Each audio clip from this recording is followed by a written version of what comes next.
Good morning and welcome to the LNG Marketplace Weekly News Flash. Here is the latest news we have selected for you from all over the media.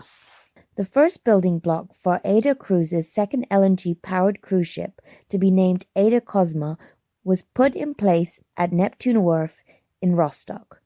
The ship, once ready, will cruise from Kiel to the Norwegian fjords and the Baltic Sea from summer 2020. More about this project you can find on seatradecruise.com. State-owned Pakistan LNG has cancelled a tender to buy liquefied natural gas over a 10-year period and may turn to the spot market price instead. The company issued the tender in early June to import 240 LNG cargoes for delivery over 10 years for the country's second LNG terminal, but it has decided to cancel the tender due to inadequate demand for the super-chilled fuel. This piece of news we found on Hellenic Shipping News.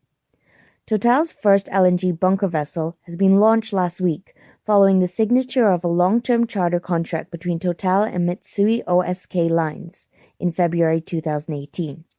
After delivery in 2020, the bunker vessel will operate in Northern Europe, where it will supply LNG to commercial vessels, including 300,000 tons per year for CMA CGM's 9 ultra-large new-build container ships in Europe-Asia trade, for a period of at least 10 years. More of this you can read on Business Wire. Another piece of news about bunkering vessels comes from Riviera Maritime. U.S. shipyard VT Halter Marine in Pascagoula, Mississippi, has launched the world's first articulated tug barge, in short ATB, for LNG bunkering. Named QLNG 4000, the barge will be used by Shell Trading to fuel cruise ships and pure car truck carriers and will be connected to a new ATB tug, Q Ocean Service, which is scheduled to be launched later in October. The QLNG 4000 is the first ever ATB build to distribute LNG fuel to ships and ports. It was designed for ship-to-ship transfer of LNG vessels and ship-to-shore transfer for small-scale LNG distribution infrastructure in the U.S. Gulf of Mexico.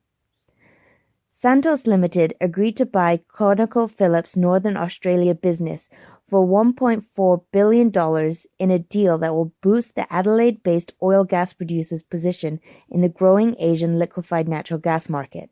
The transaction may allow Santos to become the country's largest independent energy producer and capitalize on a push by Asian consumers, including China, to switch to cleaner-burning natural gas away from coal. More about this deal you can read on World Oil. Chevron reportedly has started maintenance work at one of the 3 trains in its Gorgon liquefied natural gas export plant in Australia and plans to conduct another next year.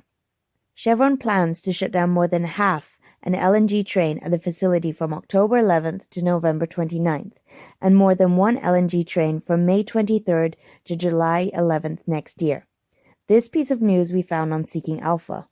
The latest vessel from a 15-strong fleet of ARC-7-classed LNG tankers began operations last week, with another waiting outside the Yamal LNG plant in Arctic Russia.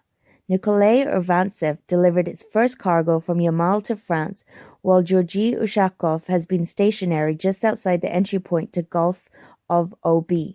More about this you can read on Finance Yahoo.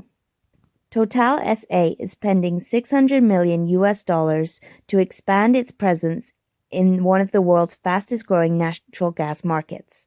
Total agreed to purchase a stake in India's Adani Gas Limited, a distributor of the fuel that is developing import terminals and a national chain of vehicle filling outlets.